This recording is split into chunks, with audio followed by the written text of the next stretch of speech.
اجا الزوران. تكتب على المصاري راح اخبيه معاي احسن لي. مشاري تعمل مشاري؟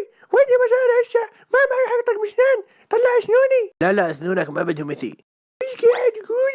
ما في غير شنو واحد بوجهي، ولك حرام عليك ما تحزن علي، ليش انا ابحث ادور على كنز وما لقيت؟ شفت واحد بالمطعم ما بكفي، انا السك اللي معاي بيظلش معي غير يومين، انا جبل يابن. اسمع يا حربوق البحر. ولك شو حربوق البحر؟ انت ما بتشتغل. اسمع يا سلطان، هسه بكسر لك المطعم كلياته، خلص لا ترسمني. انا هسه بشكل لك المطعم خاوة. هاك عايز ابكيك؟ لك بس سفت بس. سكني انا وقع راسك نبلش فيك، ايش راضي تهدى؟ إذا داومت بكرة 10 ساعات أنا بتعب كثير، ومرتي وهركيتي طلبات، أرزوك أنا تعبت مش قادر، سفت واحد بس. لك روح المول اشتغل، أنا ما عندي شغل هون. زلمة ذبحني قد ما زرديت فيك خلاص، أنا مش قادر.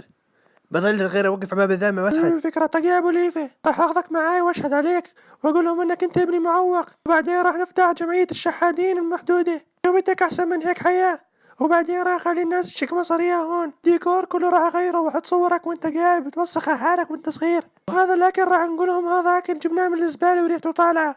امانه ما فكره عبقريه؟ قولي شو رايك؟ مليونير بصير.